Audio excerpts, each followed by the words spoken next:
Bonjour à toutes et à tous et merci d'avoir été aussi nombreux à m'envoyer vos questions en vue du Grand Prix de Singapour. J'espère être la plus précise possible et répondre en tout cas au mieux à certaines d'entre elles. Question de Benoît Vasseur. Au vu de sa bonne 5e place en Hongrie, en connaît-on un peu plus sur l'avenir de Vitaly Petrov chez Renault ? Eh bien, l'avenir de Vitaly Petrov chez Renault sera décidé au Grand Prix de Singapour ce week-end. Le Russe n'a pas forcément brillé partout. Il a fait quelques bonnes performances, il a fait aussi quelques grosses erreurs et il est souvent très loin, c'est ça le problème, de Robert Kubica. À Singapour, il ne connaît pas le tracé, il va falloir tout apprendre et tout découvrir. Et c'est là qu'on jugera véritablement ses performances d'adaptation avec une monoplace qui fonctionne très très bien, on l'a vu. Réponse donc dimanche soir. Question de Nicolas Boucan. De la Rosa, qui approche de la quarantaine, peut-il espérer un retour en F1 l'année prochaine ou s'avance-t-il vers une retraite anticipée ? Ça va être dur pour Pedro de la Rosa. Effectivement, il se fait remplacer ce week-end par Nick Heidfeld, et ce jusqu'à la fin de la saison. Il a eu des résultats décevants pour l'incroyable expérience qu'il a acquise au fur et à mesure des années en Formule 1. Il a été très longtemps essayeur de McLaren. Kamui Kobayashi, son équipier, l'a un petit peu écrasé et dominé, en tout cas cette saison. Je pense que ça va être difficile pour Pedro de la Rosa de revenir, peut-être dans les écuries de bas de tableau. On voit notamment que Virgin et HRT devraient continuer encore la saison prochaine. En tout cas, pour les top teams, c'est sûr que ce sera impossible pour lui. Question de Loïc Geoffroy.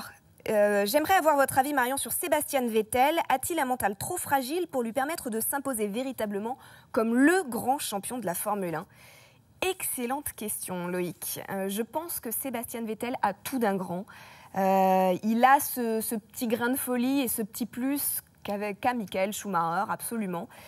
Le problème aujourd'hui, c'est qu'il a un équipier vraiment très très expérimenté, Mark Webber, on le sait. Il a été propulsé très tôt, très jeune sur le devant de la scène et c'est pas facile pour lui de devoir gérer toute cette pression. La petite anecdote par exemple, c'est qu'il est le seul aujourd'hui avec Michael Schumacher à bénéficier d'une attachée de presse personnelle sur le circuit. Tous les autres ont l'attaché de presse de leur écurie.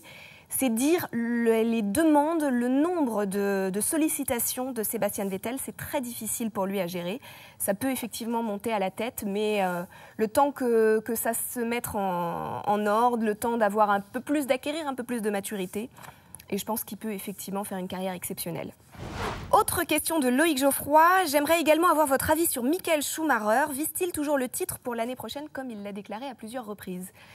Michael Schumacher nous a confié en interview que lui, il avait un plan sur 3 ans, plus précisément. Donc, pas forcément l'année prochaine.